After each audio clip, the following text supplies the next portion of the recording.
Welcome to Power Keys, a show all about a guest's favourite game, memorable boss stage, and a fair bit of chat in between.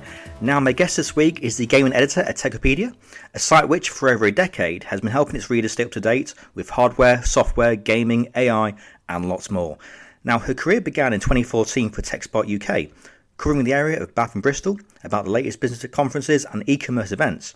Now, in between this, she graduated in 2021 with a degree in journalism at Falmouth University, followed by working as an English teacher for non-native English speakers. But soon after, in 2022, she came back to journalism with a bang, writing at countless places such as Dexerto, Video Gamer, Trusted Reviews, Games Radar, Tech Radar, and many, many more. So it's no surprise that she's already killing it at Techopedia. She can only be Aleksha McLoughlin. How are you? I'm well. Thank you so much for having me. What an introduction. My goodness. Not a problem at all. It's like I said before we recorded, I mean, you have quite the CV on you, don't you? Like, you have been writing at a fair few places in your time.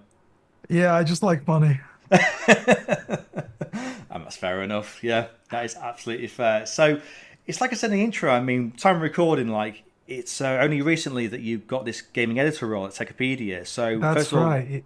yeah, like, congrats on that. I mean, how's it all going so far?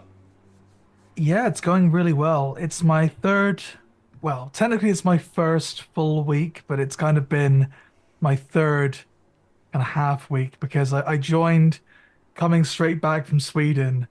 So I kind of had a couple days, went away, went to Bloodstock, like a metal festival, came back kind of midweek, and now it's like first full week, and it's been great. And you'll know from like a lot of gaming editors, once you get to like that kind of point, I mean, you know, you're an editor yourself, you'll know this. You don't really write a lot anymore.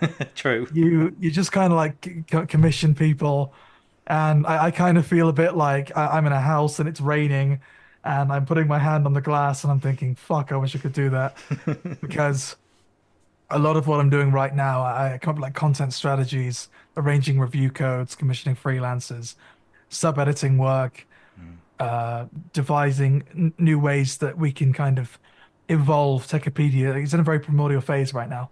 So it's just kind of like, oh, what can we do our competition isn't doing? How can we lean on the kind of site's IT, educational background, things like that? I mean, right before I kind of joined, I was knee deep in the content strategy for 2025, Yeah. 2024 and 2025. So I'm fully immersed in it.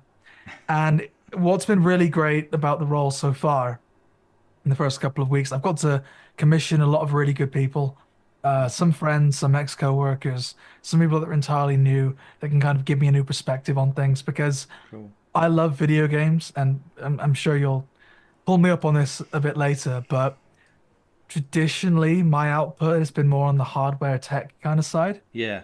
That's where that's where I kind of ended up, and that's where the kind of money ended up being, like in hardware, in affiliation, and e-commerce, things like that. But this role is kind of entirely separate from that.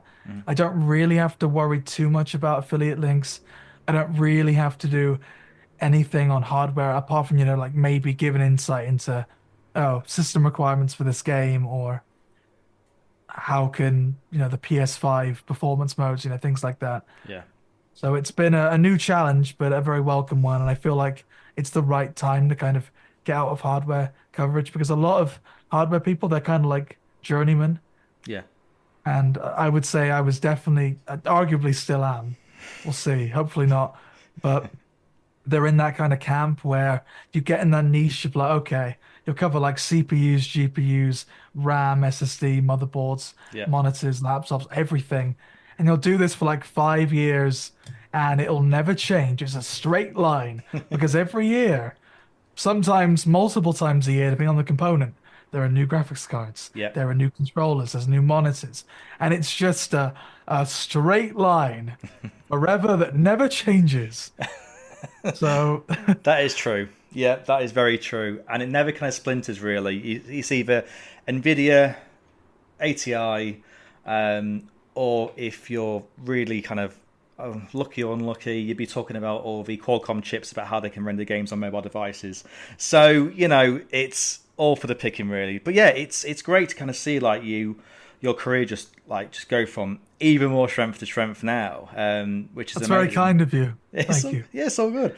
And obviously, we used to kind of work together like, back at Future anyway. We did, yeah. Yeah, we did. So yeah, I mean, I've always kind of like been reading your stuff anyway at TRG, Tech Radar Gaming, as it's called. Sorry. And yeah, it's all good. And yeah, it's been great. So yeah, I'm kind of looking forward to kind of seeing like what the gaming section at Techopedia like kind of becomes under your rule. So I'm looking forward to it. I just want to say before anyone calls me out, it's a democracy and not a dictatorship. We do take on all ideas. I like to give people a chance. I like to take on maybe lesser known people, see what they can do. But it's hard. I mean, you'll know this as well as anyone. It's incredibly difficult time for the industry right now. Yeah. I mean, my own girlfriend, Muskan, you'll know her, Mm. Beryl, had to leave Tech Radar because the visas, they couldn't do all the visas. And she's kind of pivoted into education, which is a great move. And I think it's the right time because, and I won't go into too much detail for obvious reasons, but we have a position open at Techopedia right now for a gaming writer. And it's a really good opportunity. But it's an opportunity which is maybe for someone more junior, maybe like up to like middle level. Yeah. And where the industry is, well, there's no real bones about it. The industry's bleeding quite heavily. I mean, layoffs on every corner, restructuring, sometimes in massive companies, sometimes it's startups which enjoyed the pandemic years, and now that the money is dried up, they don't really know how to scale down. And we'll talk about this more later, I imagine, but I'm quite lucky that Techopedia is very smart and very like strategic, very scientific Yeah. with who they bring in, the amount they commission, things like that. It's done in a very initially alien way to me because it's very, it's an IT educational platform getting into gaming, Yeah. and its kind of standards are a copy are higher than the average gaming site, but the budgets, they kind of have that stringent nature to them. And the gaming writer, when we do take them on, whenever that may be, I really hope that, they're a younger person which has a keen eye and a passion and hopefully won't get grinded into dust in the way that so many outlets have. Because it makes me sad. It really does. Yeah, no, 100%. But I think that's where, like, like people like you come in to kind of help set a standard, which you've just said. So I think it's all to play for, really. I think, yeah. I mean, by the time this episode comes out, you will likely have hired that person anyway. So, We'll yeah, see. yeah, yeah. We'll see what happens. No, we'll see what happens. But yeah, like I say, we'll come back to that, which is an interesting point. But I kind of want to like roll the clock back a fair bit. Really, to see kind of like what your first encounter was with the game. Like, what was like the first game that kind of like came at you like right at the beginning for you? I mean, it only has to be one game, Mortal Kombat Trilogy on the PS1. Oh, what a game! Yeah, right. So Okay. my brother James, very, very close sibling. I mean, all my siblings are very close, but me and James in particular, they are a massive fighting. I mean, I am too, like a massive fighting game fan, Yeah. but James kind of takes it a step further now, and we'll go to like big conventions like Tea Party versus, all the kind of big ones around the UK. Yeah. Even the other weekend meeting Ketchup and Mustard from the Mortal Kombat scene.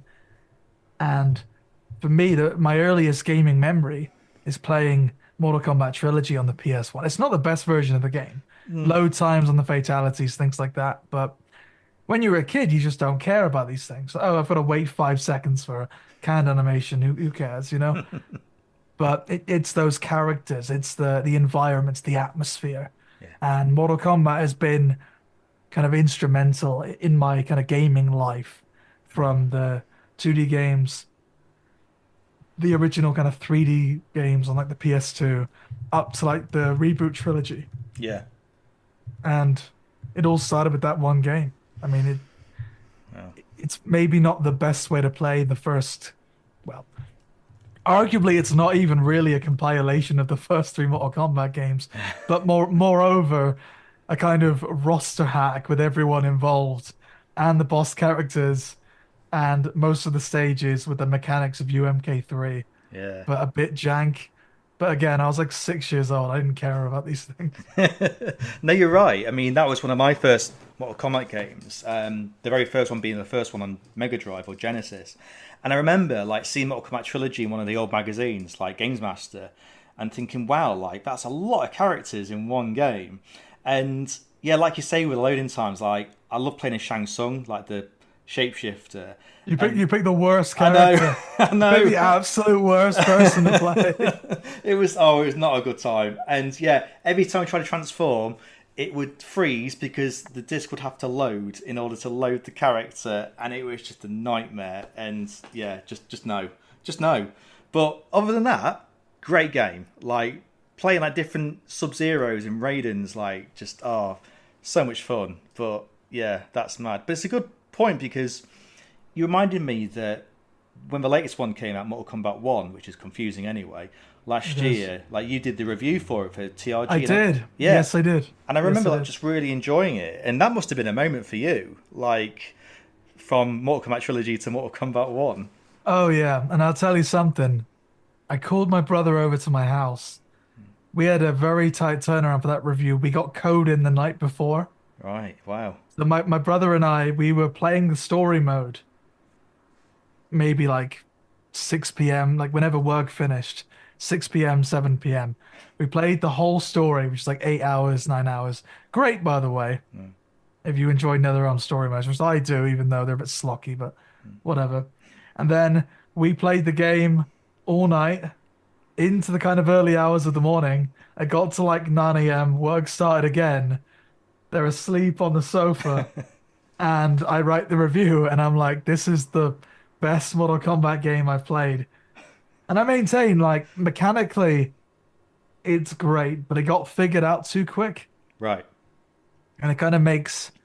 I feel like the competitive scene for Mortal Kombat 1 isn't what it could be because the cameo system and the way the kind of game in the roster, the tier list, like whatever, it doesn't really play super well with the meta because people kind of figured out who they wanted to be. You know, there was an instant like S tier, A tier characters. Yeah. They figured out, you know, the couple of easy 30% combos, the best kind of cameo combinations for said characters, which I'd tell you some, but check back with me in 2 weeks, that'll be different kind of thing.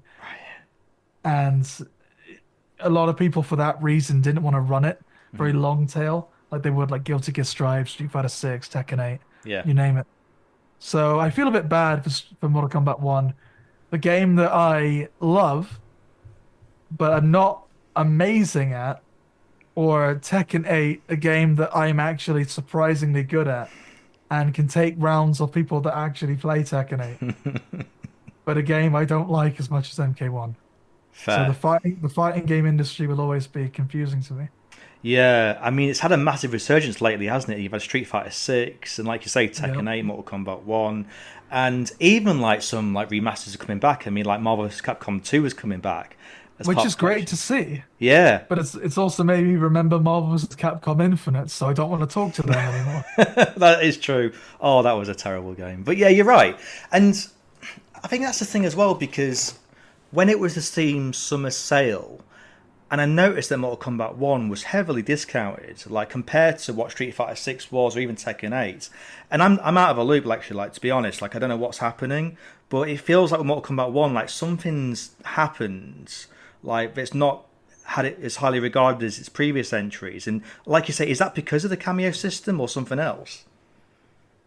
It just kind of got figured out too quickly Right. because Mortal Kombat, like the reboot trilogy, so Mortal Kombat 9 in 2011 or Mortal Kombat, you know, all block capitals, whatever you want to call it.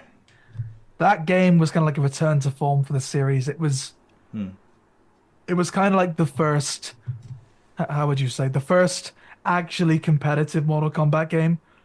I mean, I've been a series fan for like 20 years, easy. But if I was to tell someone that the original MK trilogy or the 3D games like Deception, Deadly Alliance, and Armageddon were viable competitive fighting games, they laugh in my face. But MK9, they kind of aped a few things from Street Fighter 4 that worked, which meant like the X-ray bar, where you could enhance moves, combo breakers, things like that. Staples of games which, to be honest, were better, like Street Fighter 4, for instance. Even though I'm not a Street Fighter fan, I never will be. But I didn't grow up playing Street Fighter, so Fair. the bias is too ingrained. But with MKX or MK10, they kind of perfected the gameplay loop. They kind of did to the 2D reboot games what Ultimate Mortal Kombat 3 did to the 2D games. Okay. They had like running, you could grab. It was a lot more technical Yeah. and it was harder to learn, a lot less accessible, but a lot more fun to play, a lot more fun to watch, and a lot deeper. And one of the core tenets of that game was the variation system. And it was the first time they did it, where you had the character, like, I think it was like something like 25, maybe 30 characters, off the top of my head. And you had three different distinct versions. So you could play like three versions of Scorpion. One would have like fire-based attacks. One would have more attacks with a sword, things like that. You could kind of prioritize like damage or like range. Little like bonuses. Which could mean like different combos and opportunities for like full combos and breakers, things like that. And MK11 came along and said, okay, let's innovate on this formula. Now you can make your own variations from this skill tree kind of list. Yeah. But MK11 slowed the gameplay the fuck down. It Right. was janky, it was broken, it was full of very controversial design decisions. So instead of having the traditional three bar meter, like enhanced super, breaker, X-ray or super move, whatever you want to call it, it was like, okay, let's have two bars, one for attack and one for defense, Yeah. which will activate at different times. And let's introduce a mechanical crushing blow to where if you land a particular combo or your opponent blocks during breakaway, I'll get onto that in a second, or what have you, you get a free 30% hit for doing nothing. And it was in the casual level, it's fine, but playing that game competitively, which very few people actually did, broken because you could game when these crushing blows were going to happen. You could kind of make because you can make a strategy based on like gaming the mechanics Yeah. rather than like actually learning how to play properly. And because of that, I feel like MK11 got dropped pretty quick. MK1, in contrast, was like, okay, variation system, hated it in MK11, it's gone now. Animations, they've been tightened up. We'll bring back the longer combo strings, the dialer combos, what MK has. And we'll introduce the cameo system, which kind of like the assist like in the tag team mode for MK9 as a main gameplay loop. Great. I think MK1 is a great game. I think MK1 got figured out in about a week. Right. And there's nothing that NetherRealm Studios can do to fix it. Oh, okay. Fair enough. Oh, okay. Well, that's fair. I mean, yeah. I mean, Mortal Kombat has just gone through so many changes in its time, and yeah, like I remember playing like Mortal Kombat 9 on a PS3 because by then I think it was like just regarded as more as a joke after Armageddon came out, and then Mortal Kombat 9 arrives, and it's so good, and it just works out really well, and now here we are. So no, it's interesting really. Like with first time being Mortal Kombat trilogy, but did that kind of like almost maybe perhaps like inspire you in a way to see how writing could work with games as well, or did that come maybe separately? I mean, definitely, but it's interesting. Earlier, you mentioned Game Master Magazine. That's my first unofficial byline in a 2012 issue. All I right. want to say 2011, 2012. It was when Prototype 2 got announced. It was the cover issue, Yeah. going back about 12 years. Fucking hell, I'm getting old. But they had like a reader section where you could write in onto the Facebook page or Twitter page. I can't remember now. It's one of those. And it was like, what do you want to see from Prototype 2? And I gave him like 500 words of like, I like the first game, change these things, fix these things, add these things, kind of thing. It was like a big list with like some comment. And obviously, back when magazines could be fun, they could be like jaunty and jovial. And I just remember thinking like, wow, I wish I could do this for a job. And then it gets to like 2018, December, November 2018, Yeah. and fucking Games Master gets shuttered. Yeah. And I'll never forgive Future for that. Yeah, I was gutted. I was gutted, yeah. It was such a shame. Such a shame. But that's interesting. I mean, but going like through your history as well, like your start seemed to be music journalism first of all as well, which is an Yeah. interesting thing. So what happened there then? What were the makings of that? So I've been into like heavy metal, like extreme music for Yeah, most of my life. yeah, My mum's like a big like rocker chick, I guess you'd call it. My dad likes Black Sabbath, things like that. nice.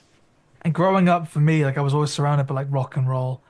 And I got older and I got angrier. You get to like a teenage year. For me, I was like 12, maybe like 11, 12. I was into like Metallica, Oh, Slayer, and Obituary, and like those kind of bands.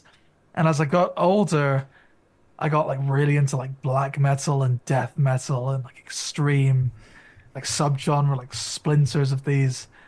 And they've been a big part of my life. Like I've been a musician for about, you couldn't see the air quotes, but I'm doing it. I no. swear to God, I'm doing it.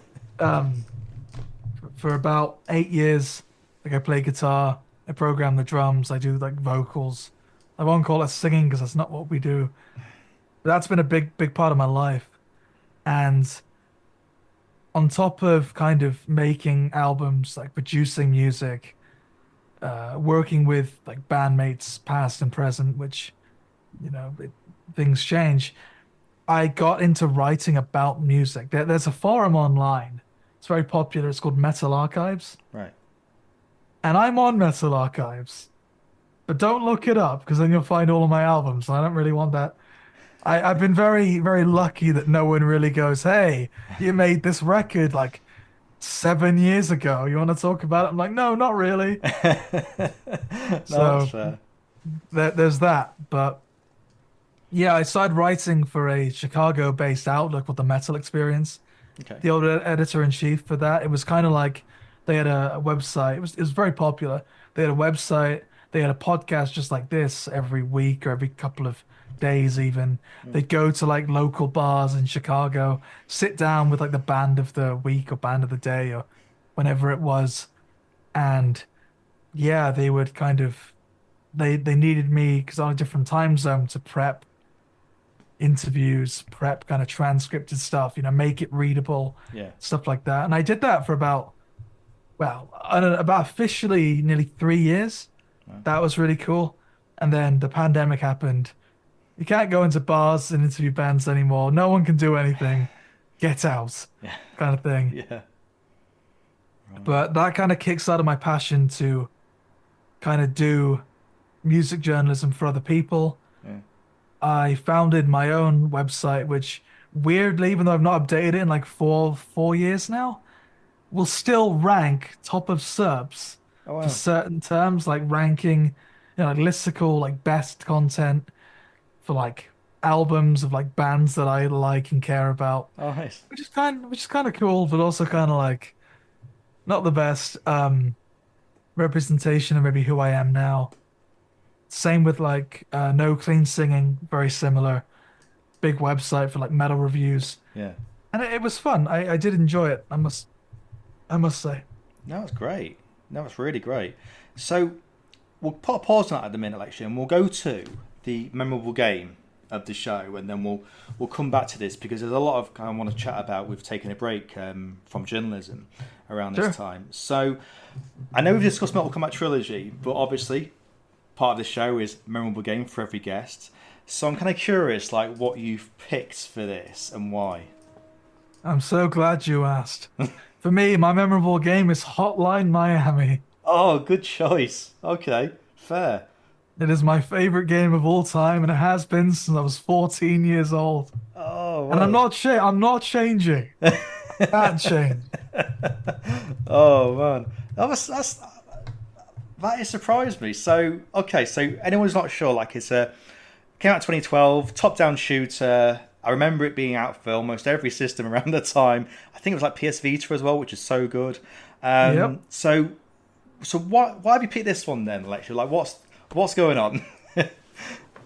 Well, it's kind of the perfect storm of everything I look for in a good video game. It has a very compelling narrative, Yeah. which is told in like a linear fashion, but has depth to it. The characters are very memorable. The music's amazing. The core gameplay loop with the combat, the way it works, like building up combo chains, going melee only, going with guns, like throwing guns off the wall, knocking down people. And the mask system. Yeah. You've got like 20 odd masks, you can cycle through, all with different bonuses, some passive, some active. Do you want to start a run with like an Uzi? Do you want to wear a dog mask and then dogs don't attack you?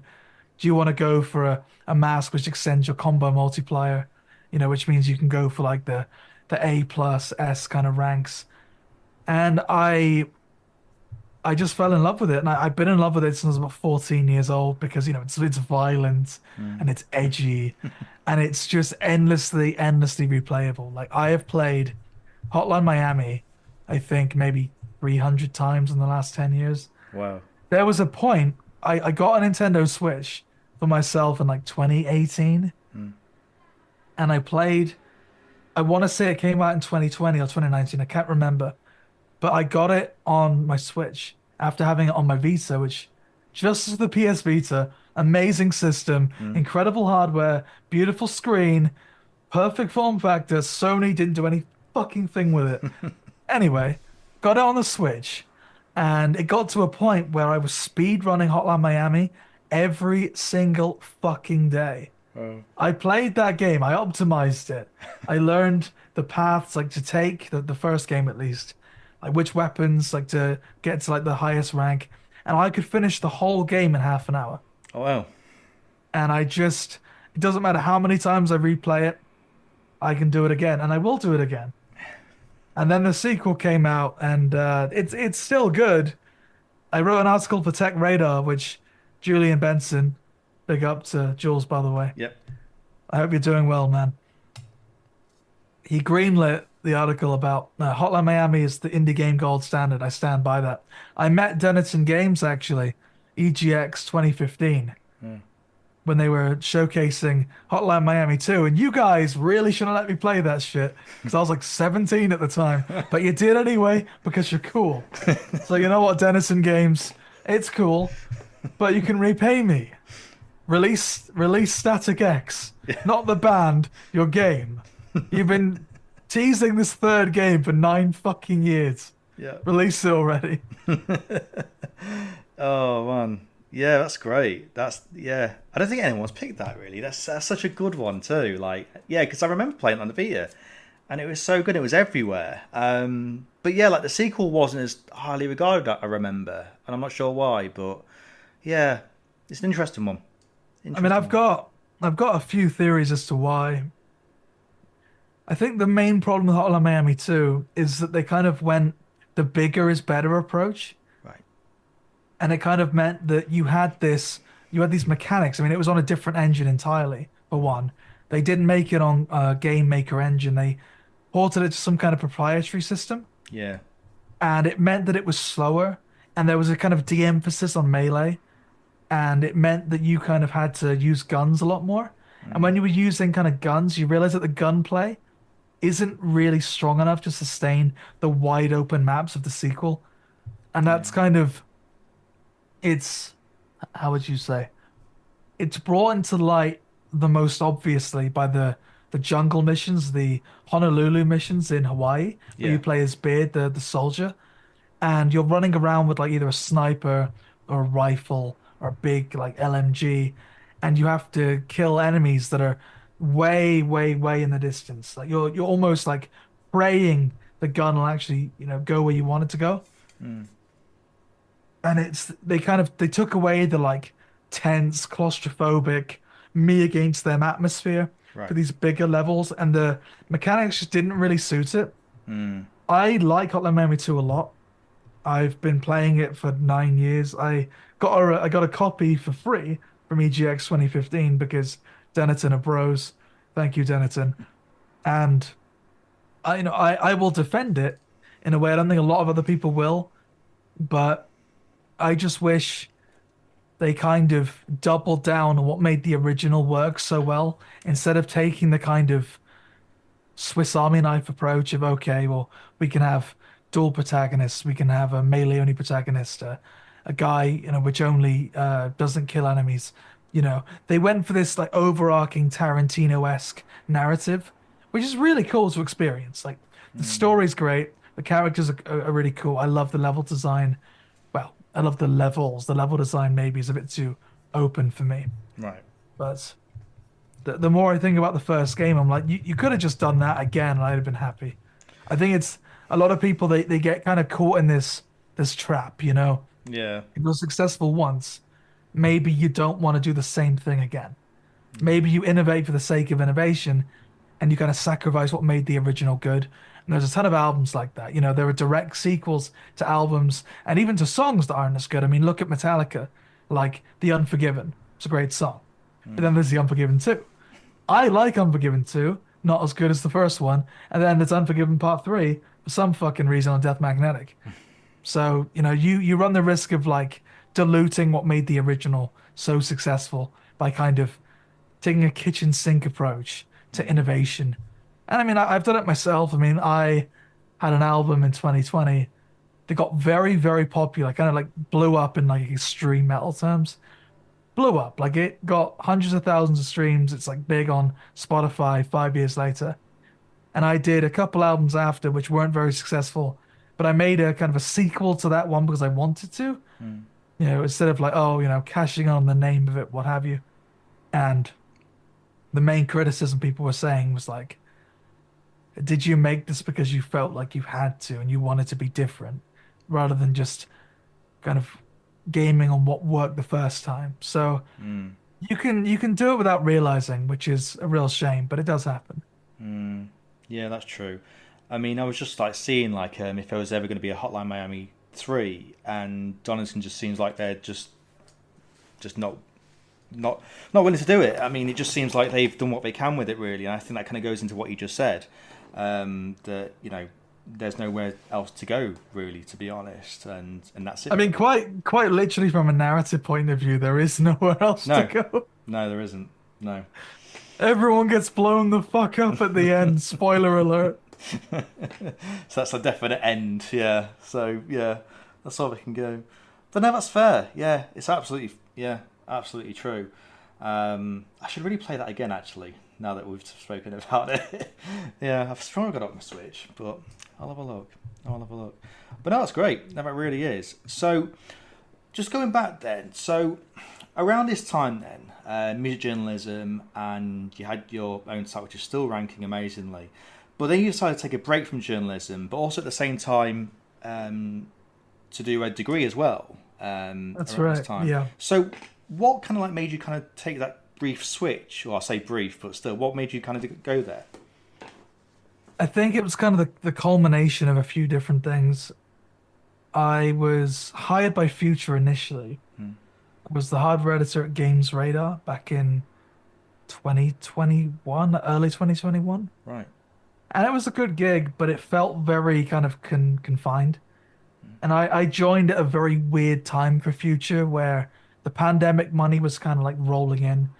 It was a lot of like PS5 restock, graphics card restock. Everyone was kind of trying to muscle in on that kind of territory of artificial scarcity and paper launches that were happening in the pandemic.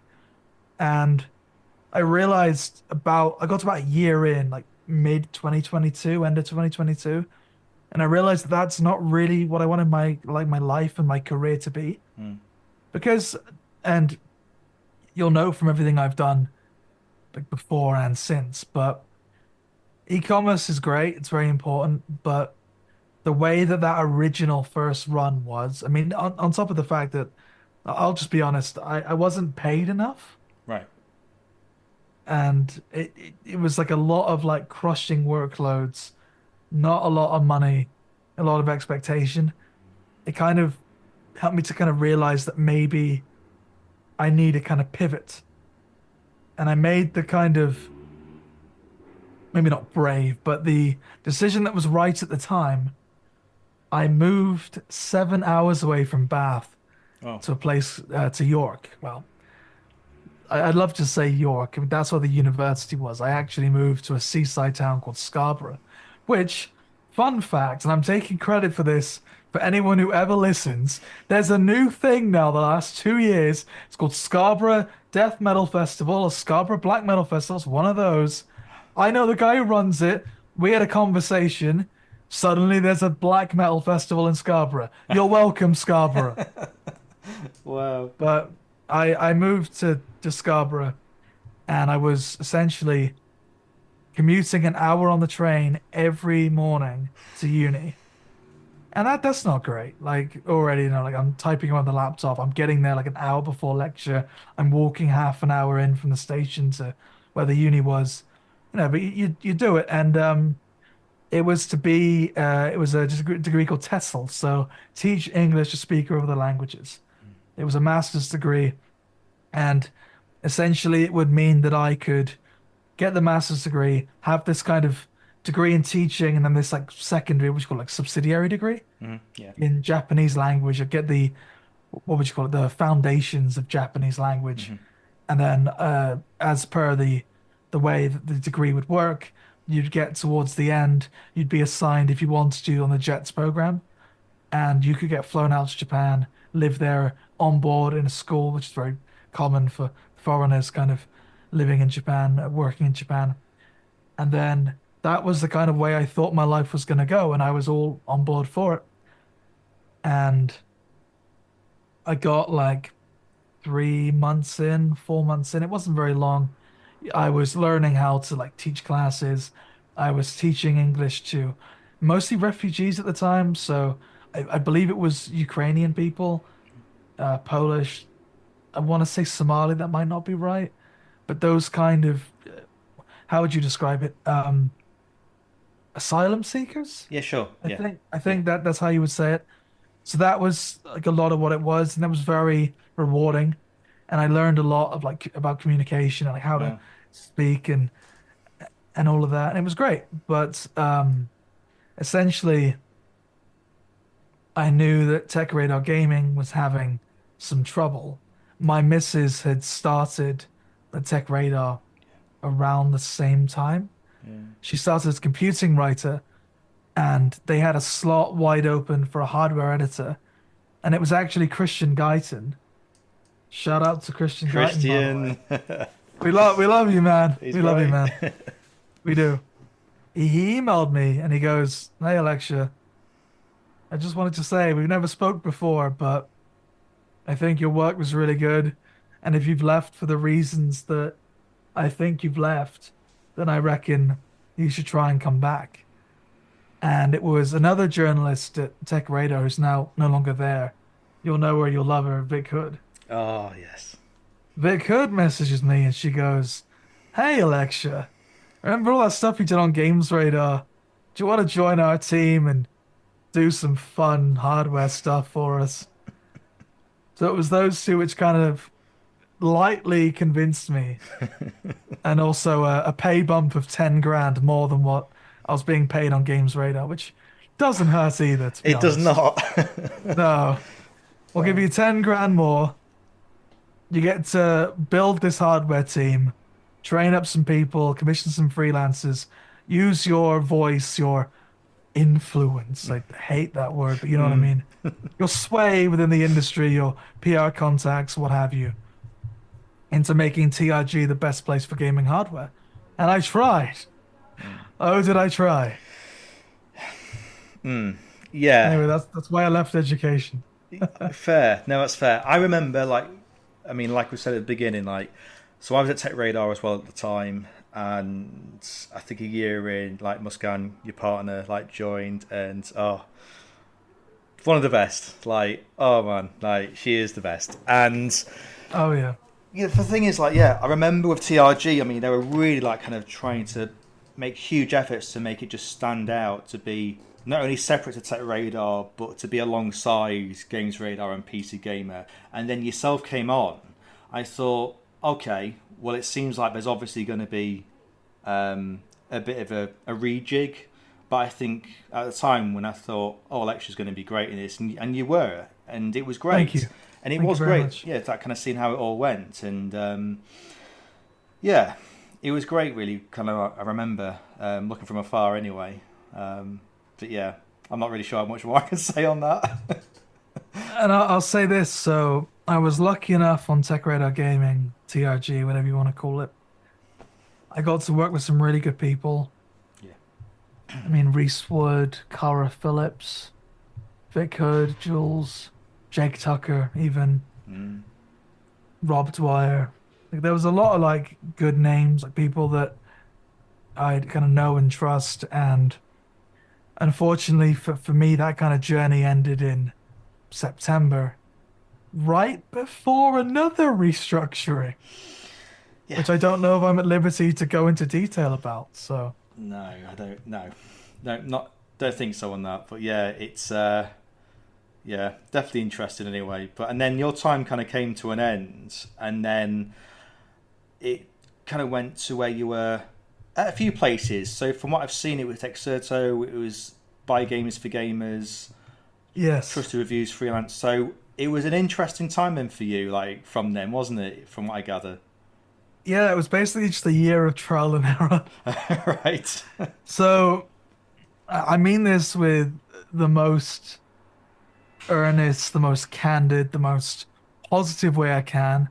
I joined Deserto, and I really rate everyone at Deserto. Like Tommy's the editor in chief, great guy. I have all the time in the world for Sayam Ahmed, all the time in the world for Joel Loynes, all the time for a lot of the people there. But I joined as e-commerce editor. I kind of took over from a lady called Fiona Leake, who was there about 2 weeks and then she bailed. Huh. And I was there about 3 months, give or take. But the main issue for me was the fact that they'd hired me for an ecom role, and I kind of got there and they wanted me to build up non-tech, non-gaming, Oh, these kind of areas that maybe aren't my strong suit. right. And I tried my best. I worked hard. I helped to grow the Lego vertical, which sounds crazy, and I think they've gotten rid of it now, which is a shame.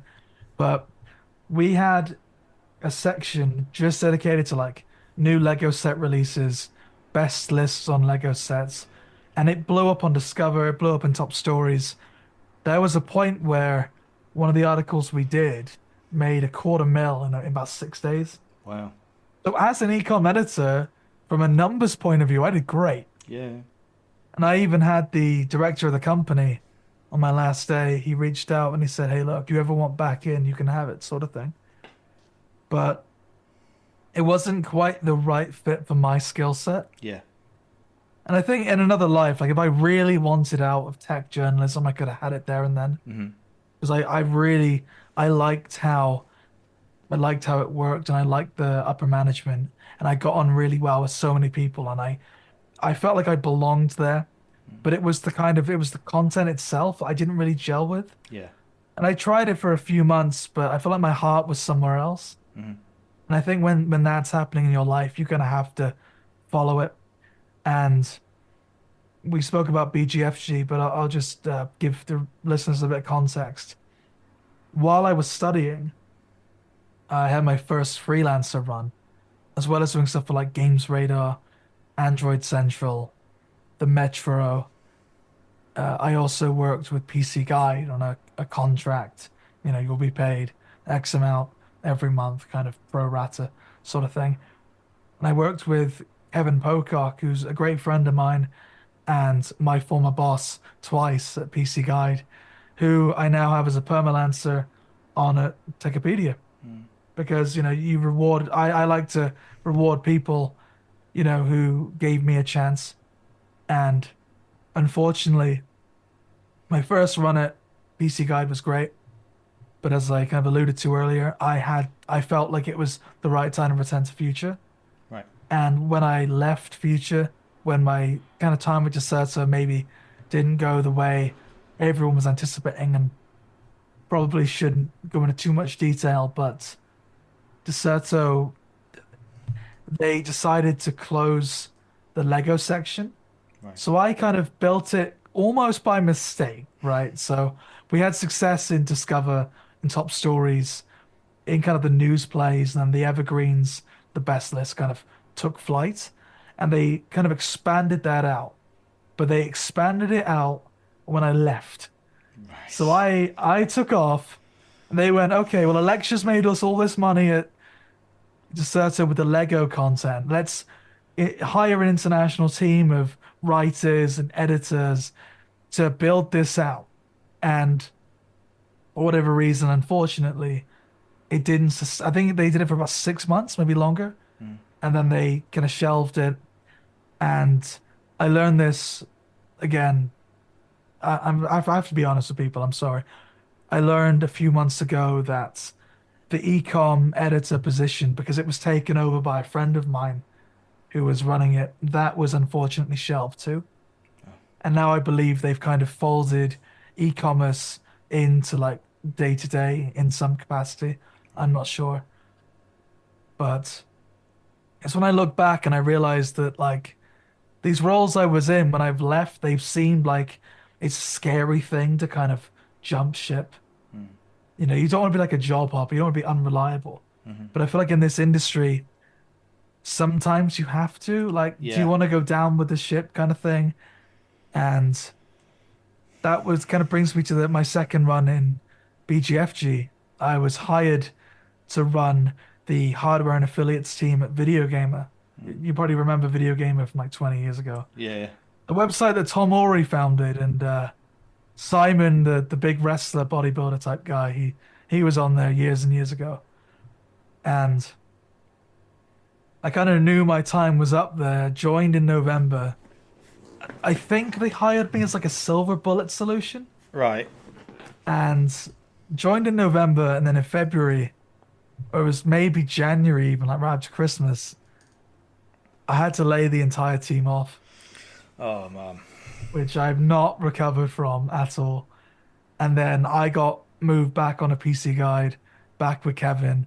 We did our thing, and again, I can't go into too many details for obvious reasons, but I was made redundant. That's my first ever redundancy by BGFG, just in general, which really hurt because I kind of, the first time was me going freelance because, that was my decision. Yeah. This time, the second run was going freelance because I had to, which they're very different.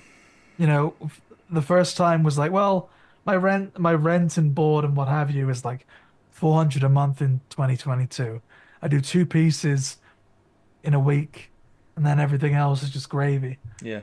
But now it's like, I need to make 3 grand every month or I'll starve. Yeah. That's really, really scary to be in, but it's Yeah. it's not an uncommon position for journalists in 2024, which is very sad. Yeah, it is. Yeah, and you've been through the ringer of like a fair few places of like roles disappearing, redundancy, and Yeah, also laying yeah. people off. But I mean, I think really kind of it comes back to like, but you're still doing like you're still in the industry and you're still doing all this. I mean, what kind of? And this might sound like a Facebook status, and I apologize if it is, but like. What keeps you going, Alexia, to keep going for these roles? What keeps you going to just not pack it all in? And I tell you, if you asked me on a certain day when I was freelancing, I mean, it could have gone either way. But I remember the original reason I even went back to uni and I graduated 2021. The pandemic hit. So I spent the past couple of years, like 2018, 19, into 2020, as a chef. So I was cooking professionally a few places, doing like steaks and burgers and curries and whatever. Hard to remember now, it was a while ago. And the pandemic hit and we were furloughed. All of us were furloughed, which, by the way, in case those listening don't remember what furlough was like, it was hell. I went from making like £1,500, which is not a lot of money, but it was to me, back then, making 1,500 a month to congratulations, you're furloughed now. You'll make 60% of your earnings. You have to live on 700 quid. And if you get another job, we'll fire you. Mm. So it was a really scary time. And I was furloughed for about 5 months. When was lockdown? March 2020. So It was, yeah. March into April, April into May, May into June, June into July. That's like what, 5 months? Yeah, give or take, yeah. And we went back to work the end of July, and none of us had any hours. There was no demand. No one was coming out. We kind of had to pivot into like cooking food for like Deliveroo, which there was barely any orders. So instead of working 5 days a week, 12-hour days like I was getting like 2 days a week, God. if that, maybe just like once. And then I was coming in for like 2 hours to do prep or like 3 hours in the late evening, things like that. Yeah. And that was when I was like, well, fuck, I need to go back to uni, graduate, and get the fuck out of here, kind of thing. Right. So I did that. And I mean, you mentioned to me, like with redundancies and with restructurings and roles changing, how do I keep the mindset of like, I have to get through this? And it's just, I remember those days in like 2019, 2020, where I'm like, I have to pay rent. I have to eat this week. I have to, I have to look after the cat, I have to look after the degus. There's no scenario where I can just lay down and die. I have to be active. I have to be proactive. I have to do something. Mhm. Because if I don't, then everything's going to fall apart. And I'm very, very lucky that when I was freelancing at Trusted Reviews and Future to a much bigger extent, and a couple other places like Club 386 and a couple other outlets, that people were very, how would you describe it? They were very kind of sympathetic to me. Yeah. So John Loeffler over at Tech Radar, the US components editor, Great guy. I love him, and he has saved my life more than he knows. He really has. Mm. At times where I was having to decide between paying the electric bill and eating that evening, Oh. he was like, "Hey, I've got these buying guides you can do. It pays. I'm not obviously not going to say the amount, but it'll pay enough to cover your rent, your food, whatever, for the whole month if you want it. And there's a couple other things that I could use. We'll work together on it." And that kind of kept me going. And I feel like his kindness and his generosity and his kind of willingness to lend that hand and to be that olive branch when I really needed him. Hmm. I've tried to kind of carry that on at Techopedia because I had a call for freelancers a couple of weeks ago, and I've had a lot of people which are maybe out of work or struggling. They can't land jobs anywhere because it's more fierce now than it's ever been. And I'm not going to say the amounts, but I can't give out, crazy money, Hmm. but I can say, hey, I can give you X amount this day, this day, this day. I'll do the briefs. Can you just get me the content back end of the week sort of thing? Yeah. And I'm very kind of privileged to be in that position because if it wasn't for people like John, I would be back in the kitchen or I would be back Deliverooing on my motorbike. Yeah, that's great. That's a great way of putting it. And you're right.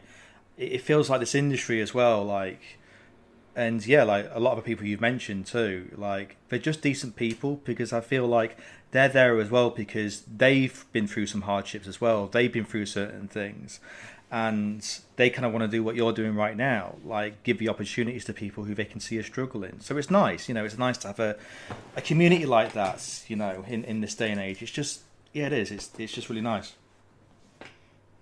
I'm really trying to be the shepherd. I'm not trying to be the villain. Yeah. And I feel like, depending on who you ask, maybe wherever I was, maybe my reputation as a journalist might outweigh who I am and the things I can be as a person. But I do try and be good. I do try and be fair and favorable.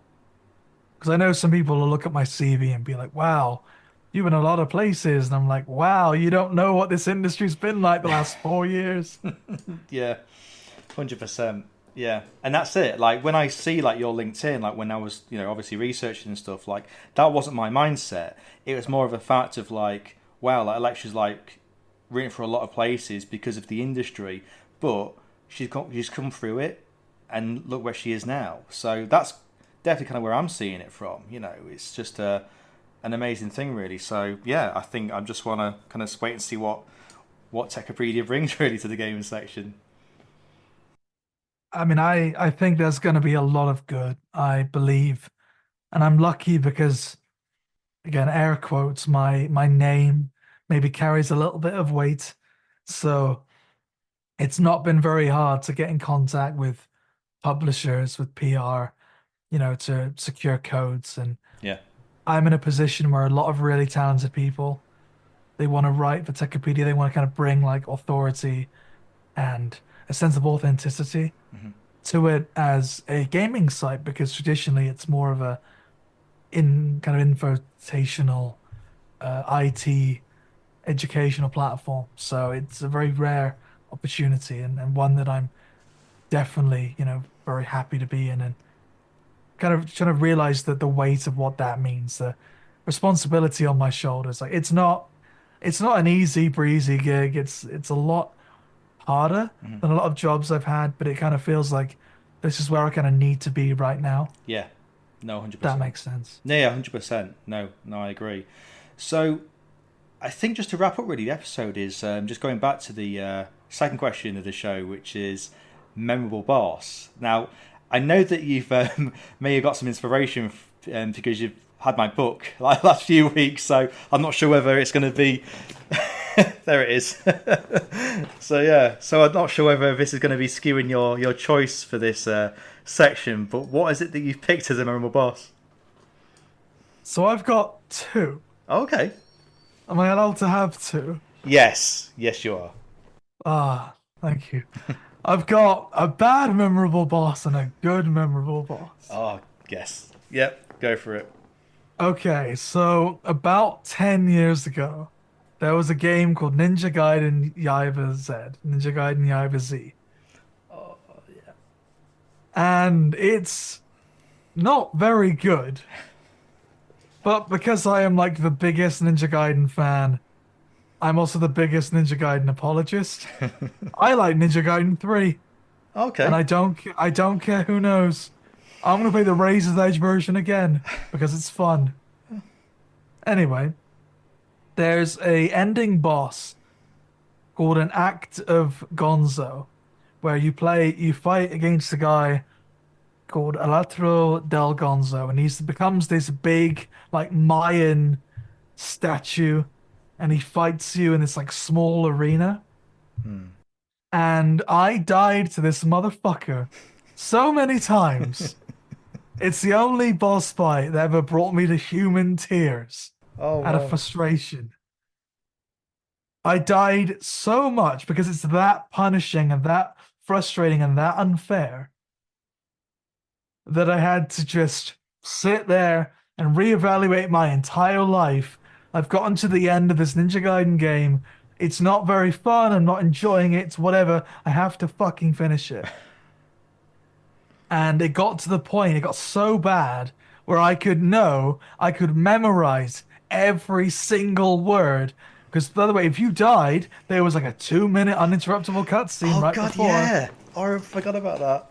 Oh, And I man. could I could recite every single word he was gonna say, the way you've got to play it. Oh, man. A terrible, terrible boss fight in a mediocre game. But because of what it made me do, because of how it's burned into my memory, I have to give it the credit it deserves. Fuck you, Team Ninja. Oh man, that has just awoken a memory. Oh man, when they released the PC ports of them, I think I reviewed them, and I just remember playing like the first and the second one, and just thinking, "Oh, this is great." But the third one, good lord, yeah, that's interesting. And then yeah, the Z. I mean, that was a cell shaded one, wasn't it? Just to make Yeah, sure. Yeah, that was interesting. Yeah. Okay. Yeah. Good choice. Good choice. So was that the good one or the bad one? that's the bad one, man. I'm just joshing. So what is the good one then? Adam Smasher. Don't Fear the Reaper. Update 2.1. Cyberpunk 2077. Oh, what a choice. Right. So tell me all about this then. So what happens and why is it this particular one? I'm so glad you asked. Okay, so the original release of Cyberpunk, up until about maybe update 1.5, it's not the best experience. But in 2022, update 1.5 came out. Update 1.6, Edge Runners came out around the time the anime was big. Excuse me. And it got to update 2.1. And CD Projekt Red, they were very aware of the kind of legacy that the Edge Runners anime had. It's an amazing show. 8 episodes, like 4 or 5 hours, blast through it in a weekend. Be the best weekend of your life. And Adam Smasher in the anime is portrayed as this unstoppable monster. He is super fast, super strong. I mean, I'm not going to spoil it for anyone who hasn't seen the anime, but he's a force to be reckoned with. And in the original version of the game, really pre-update 2.1 from last year, he's a bit of a pushover. You'll get to Adam Smasher, and at that point, your character is so high level that you can kind of walk everything he does. But with update 2.1, CD Projekt Red, they sat down and they went, okay, one of the biggest things for Adam Smasher in the anime, he uses the Sandever Sun. He can slow down time. He get these like beautiful like rainbow effects. He's super deadly. He's super unpredictable. And they kind of translated that into the game. They took a kind of joke boss fight, which you could walk in 30 seconds, and they made him into the most difficult fight in the whole game. And the particular ending, Don't Fear the Reaper, named after the Blue Oyster Cult song. Sorry, Blue Oyster Cult. It's a hard word to say. Named after that song. A lot of missions in Cyberpunk are named after songs such as like Tom's Diner and things like that. But Don't Fear the Reaper, it's where you're at the end of the game, you're on the rooftop, and it's you and Keanu Reeves, Johnny Silverhand, and he says to you, we don't have to side with Arasaka. We don't have to side with Rogue and the Afterlife. We can do our own thing. Give me the keys. Don't take the meds. Don't inhibit me. Me and you, we'll go in together. We'll go in right through the front door and we'll take down Arasaka from the inside. And it's the hardest possible way to play the game. It's really difficult. If you die at any point in the run and it lasts about an hour long, that's it. You go right back to before the doors open. So it has this almost like soft permadeath feature. It's really hard. And I played Cyberpunk about 7, 8 times. And I did Don't Fear the Reaper before this update. And you'd be like level 50, you'd have like katanas, smart guns, shotguns, Sandever stuns, all kind of like power-ups and what have you. But with update 2.1, they buffed Adam Smasher so much. He became so powerful, like so fast, so strong, so fierce, just like he was in the anime. This opposing, like the final boss, the ultimate test of everything you've learned that the game mechanics can kind of teach you. That's the kind of the finale of it. And it really lived up to that. So you go in, Don't Fear the Reaper, through the front door, 20, 30 minutes of killing Arasaka goons on the hardest difficulty there is, which is no easy feat in and of itself. You need to score constant headshots or be quick with the Sandever stun, with the cooldowns, go for like a melee build, like whatever. You get to that room and you fight Smasher. And he's faster than you, he's stronger than you, he can one-shot you if you're not careful. And to make matters worse, once you get him down to half health, everyone around him, they kind of bring in mooks or NPCs, and they jump down and they complicate things further. And it takes a couple of bullets and you can die. Yeah. And what's really clever with the update 2.1, before you could game the, what would you call it? The what's the word? The inhaler system Right. Yeah. for like the health. You could stockpile like 50 and just use them, use them, use them, use them. And that update got rid of that and it made them regenerate.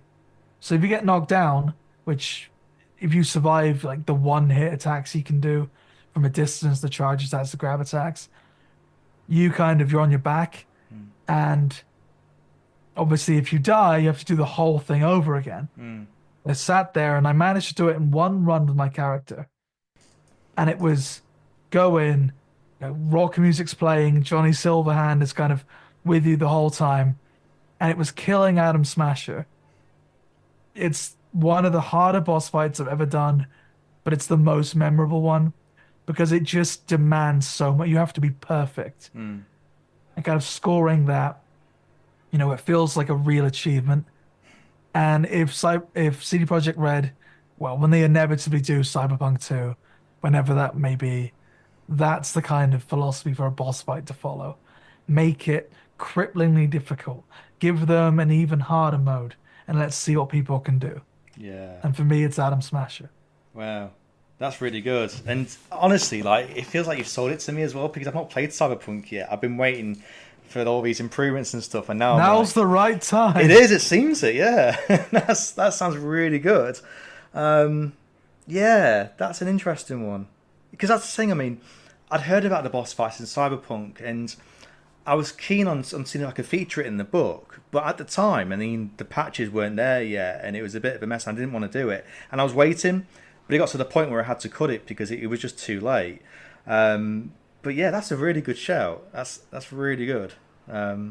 And what's great about Cyberpunk is you can mainline the critical path, like do the main story in about 25 hours. Yeah. And that's me. And when I got Steam Deck OLED for review, thanks Valve, by the way. Casey, you're cool. Thank you for letting me keep that shit. I did a whole run just on Steam Deck. Oh, wow. And that game is great handheld, surprisingly. Yeah. But my God, is that boss fight even harder. Oh, that's great. Yeah, no, that's absolutely fair. So, yeah, I'll allow that. I'll allow 2 bosses. Yeah, I think that's totally fair on that. Yeah, that's great. So, I think really, to be honest, Aleksha, I think we're pretty much done, to be fair. But yeah, like I say, it's been such a good chat. It's been really great just to kind of go through Mortal Kombat, your amazing comeback to journalism, and just seeing how things are at Techipedia. I just kind of want to see what's next, really, or what the next year is going to bring for you. I mean, I'm excited. I mean, I really hope that we continue to make Techipedia the best gaming site online. Yes, absolutely. And you've definitely got a reader here, so I'll put it all in the show notes as well, and yeah, I look forward to it. So I think with that, I mean, so where can people find you, Aleksha? What's your socials and what's kind of the even the site address for Techipedia? Yeah, so the website is just techipedia.com, so techopedia.com/gaming, and that's kind of everything I kind of look after. I'm not really a writer, so you won't find a lot of things I've written. But you will find stuff I've sub-edited and fact-checked and things like that. If you want to get in touch with me, just go on Twitter, type in Aleksha, Aleksha. There's no one else, just me. The one and the only. Yeah, absolutely. Yeah, that's great. Terrible name for this kind of stuff. It's a unique name, and I think that's a great thing in this, which is good. But yeah, no, it's fantastic. So yeah, I think we'll just wrap up there, Aleksha. So once again, thank you so much for coming on. It's been really fun. Thank you for having me.